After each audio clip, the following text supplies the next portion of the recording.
ನೋಡಿ, ಈಗ ಬಿಸಿಬೇಳೆಬಾತ್ ಪೌಡ್ರ್ ಮಾಡಲು ಒಣಮೆಣ್ಸಿನ್ಕಾಯಿ ತೊಗೊಂಡಿದ್ದೀನಿ, ಬ್ಯಾಡಗಿದು ಹಾಗೂ ಗೌರಿಬಿದನೂರು ಒಂದು 8 ತೊಗೊಂಡಿದ್ದೀನಿ. ಮತ್ತು ಒಂದು ಸ್ಟಾರ್ ಮಗ್ಗು, ಚಕ್ಕೆ ಒಂದು 4-5 ಪೀಸು, ಮೆಣಸು ಒಂದು ಅರ್ಧ ಸ್ಪೂನು, ಜಾಕಾಯಿ, ಮೆಂತ್ಯ ಹಾಗೂ ಏಲಕ್ಕಿ 2 ಲವಂಗ ತೊಗೊಂಡಿದ್ದೀನಿ. ಹಾಗೂ ಒಣ ಕೊಬ್ಬರಿ ಅರ್ಧ ಹೋಳು ಚಿಕ್ಕದು, ಜೀರಿಗೆ 2 ಸ್ಪೂನು, ಉದ್ದಿನಬೇಳೆ 2 ಸ್ಪೂನು, ಕಡಲೆಬೇಳೆ 2 ಸ್ಪೂನು, ಹಿಂಗು ಹಾಗೂ ಧನಿಯಾ ಕಾಳು ಒಂದು 4 ಸ್ಪೂನು ಅಷ್ಟು ತೊಗೊಂಡಿದ್ದೀನಿ. ಹುಣಸೆ ಹಣ್ಣು ಒಂದು ಹಿಡಿಯಷ್ಟು ತೊಗೊಂಡಿದ್ದೀನಿ. ನೋಡಿ, ಈಗ ಸ್ಟವ್ ಆನ್ ಮಾಡಿಕೊಂಡು ಬಾಣಲೆ ಬಿಸಿ ಆದಮೇಲೆ ಒಣಮೆಣ್ಸಿನ್ಕಾಯಿನ ಈ ರೀತಿ ಹುರ್ಕೊಳ್ಳೋಣ.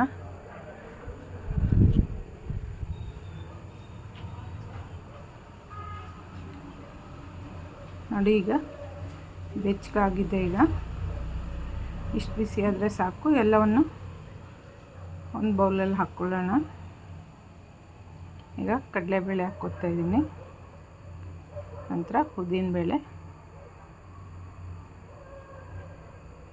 ಕಡಲೆಬೇಳೆ ಉದ್ದಿನಬೇಳೆ ಒಟ್ಟಿಗೆ ಹುರಿಬೋದು, ಬೇರೆ ಎಲ್ಲನೂ ಸಪ್ರೇಟಾಗಿ ಹುರ್ಕೋಬೇಕು.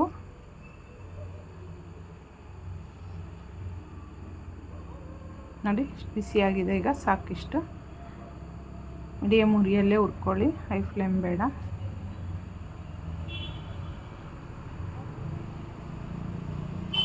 ನೋಡಿ, ಈಗ ಧನಿಯಾ ಹಾಕ್ಕೊತಾ ಇದ್ದೀನಿ. ಧನಿಯಾ 4 ಸ್ಪೂನ್ ತೊಗೊಂಡಿದ್ದೀನಿ.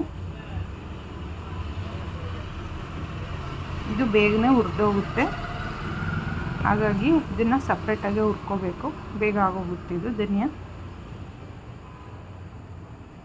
ಸ್ವಲ್ಪನೇ ಹುರ್ಕೊಬೇಕು ನೀವು ಜಾಸ್ತಿ ಮಾಡೋದಾದರೆ.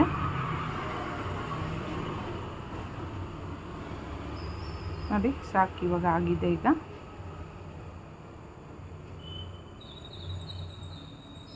ನೋಡಿ, ಈಗ ಜೀರಿಗೆ ಹಾಕ್ಕೊತಿದ್ದೀನಿ. ಜೀರಿಗೆನೂ ಅಷ್ಟೇ ಒಂದು 3 ಸ್ಪೂನ್ ತೊಗೊಂಡಿದ್ದೀನಿ. ಜೀರಿಗೆನೂ ಬೇಗನೆ ಹುರಿದೋಗುತ್ತದು, ಅದನ್ನು ಕೂಡ ಸಪ್ರೇಟಾಗಿ ಬೇರೆ ಹುರಿದು ಹಾಕ್ಕೊಬೇಕು.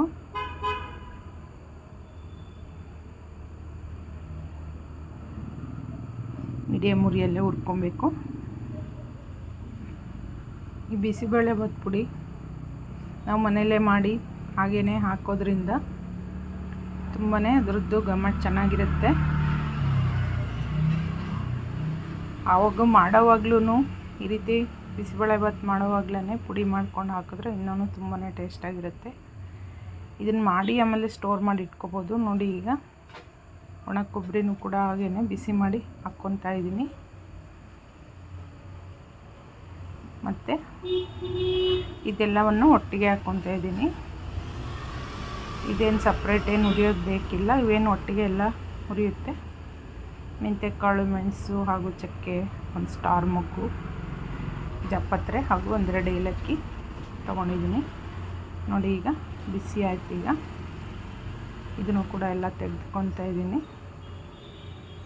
ನಂತರ ಈಗ ಹುಣಸೆಹಣ್ಣು ಕೂಡ ಒಂದೊಂದೇ ತೊಳೆನ ಸಪ್ರೇಟ್ ಮಾಡಿ ಈ ರೀತಿ ಸಣ್ಣ ಉರಿಯಲ್ಲಿ ಬಿಸಿ ಮಾಡ್ಕೊಬೇಕು. ನಾವು ಸ್ಟೋರ್ ಮಾಡಿ ಇಡೋದಾದರೆ ಇದೇ ರೀತಿ ಹುಣಸೆಹಣ್ಣು ಬಿಸಿ ಮಾಡಿ ಎಲ್ಲ ನಾವು ಪುಡಿ ಜೊತೆನೇ ಮಿಕ್ಸ್ ಮಾಡ್ಕೊಳ್ಳೋದ್ರಿಂದ ನಾವು ಹುಳಿ ನೆನೆಸಿ ಅವಾಗೆ ಹಿಂಡೋದು ತಪ್ಪುತ್ತೆ.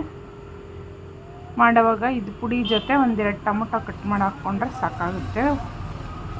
ಹಾಗೂ ಕರಿಬೇವು ಒಂದು 4 ರೆಂಬೆ ಹಾಕ್ಕೊಂಡಿದ್ದೀನಿ, ಅದನ್ನು ಕೂಡ ಬಿಸಿ ಮಾಡಿ ಪೌಡ್ರ್ ಜೊತೆ ಹಾಕ್ಕೋಬೇಕು ಪುಡಿ ಮಾಡೋದಕ್ಕೆ.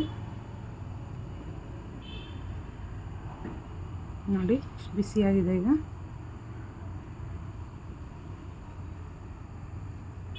ಹಿಂಗು ಈ ಬಿಸಿಯಲ್ಲೇ ಸ್ವಲ್ಪ ಒಂದು ಅರ್ಧ ಸ್ಪೂನಷ್ಟು ಹಿಂಗು ಹಾಕ್ಕೊತಾ ಇದ್ದೀನಿ. ಅದ್ರ ಬಿಸಿಗೆ ಇದಾಗುತ್ತೆ. ಉಪ್ಪು ಹಾಗೂ ಅರಿಶಿನ ಹಾಕ್ಕೊತಾ ಇದ್ದೀನಿ. ಇದೆಲ್ಲವನ್ನು ಈಗ ತಣ್ಣಗಾಗೋದಕ್ಕೆ ಬಿಡಬೇಕೀಗ. ತಣ್ಣಗಾದ ನಂತರ ನಾವು ಪುಡಿ ಮಾಡ್ಕೋಬೇಕು. ನೋಡಿ, ಈಗ ತಣ್ಣಗಾಗಿದೆ. ಈಗ ತಣ್ಣಗಾದ್ಮೇಲೆ ಈಗ ಮಿಕ್ಸಿ ಜಾರ್ಗೆ ಹಾಕ್ಕೊಳ್ಳೋಣ. ಈಗ ಪುಡಿ ಮಾಡ್ಕೊಳ್ಳೋದಕ್ಕೆ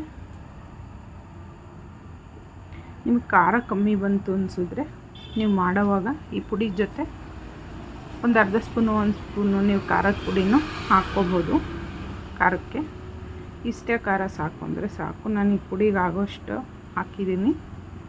ಜಾಸ್ತಿ ಖಾರ ತಿಂತೀರಂದರೆ ಖಾರದ ಪುಡಿ ಸ್ವಲ್ಪ ಹಾಕ್ಕೋಬೋದು ಇದ್ರ ಜೊತೆಗೆ ತಿಂಡಿ ಮಾಡೋವಾಗ. ನೋಡಿ ಈಗ ಸ್ವಲ್ಪನೇ ಈಗ ಹುಣಸೆಹಣ್ಣು ನಾವೇನು ಹುರ್ಕೊಂಡಿದ್ವಿ ಐಟಮ್ಸು ಎಲ್ಲವನ್ನು ಒಟ್ಟಿಗೆ ಸ್ವಲ್ಪನೇ ಜಾರ್ಗೆ ಹಾಕಿ ನೈಸಾಗಿ ರುಬ್ಕೊಂಡು ತೊಗೋಬೇಕೀಗ. ಪುಡಿ ಮಾಡಿಕೊಂಡು ಡ್ರೈ ಪುಡಿ. ಇದಕ್ಕಿನ್ನೇನು ಸೇರಿಸೋದು ಬೇಡ, ಇಷ್ಟೇ. ಪುಡಿ ಮಾಡಿ ಇಟ್ಕೊಂಡ್ರೆ ಇದೊಂದು 6 ತಿಂಗಳು ತನಕನೂ ಕೆಡೋದಿಲ್ಲ, ಹಾಗೇ ಚೆನ್ನಾಗಿರುತ್ತೆ ಪುಡಿ. ಮತ್ತೆ ಎಲ್ಲ ಒಟ್ಟಿಗೆ ಹಾಕಿ ಒಂದು ಸಾರಿ ನೈಸಾಗಿ ಹಾಕ್ಕೊಂಡಿದ್ದೀನಿ. ನೋಡಿ ಎಷ್ಟು ನೈಸಾಗಿ ಪುಡಿ ಬಂದಿದೆ.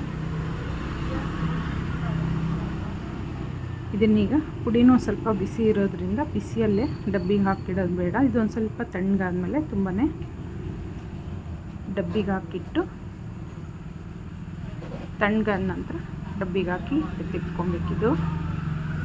ತುಂಬಾ ಟೇಸ್ಟಾಗಿ ಬರುತ್ತೆ ಬಿಸಿಬೇಳೆಬಾತು. ನೀವು ಒಮ್ಮೆ ಟ್ರೈ ಮಾಡಿ ನೋಡಿ. ಈ ರೀತಿ ಒಂದು ಪ್ಲಾಸ್ಟಿಕ್ ಜಾರ್ಗೋ ಅಥವಾ ಗಾಜಿನ ಜಾರ್ಗೋ ಹಾಕಿಟ್ಕೊಂಡು ನೀವು ಸ್ಟೋರ್ ಮಾಡಿ ಇಟ್ಕೋಬೋದು. ತುಂಬಾ ಟೇಸ್ಟಿಯಾಗಿ ಬರುತ್ತೆ.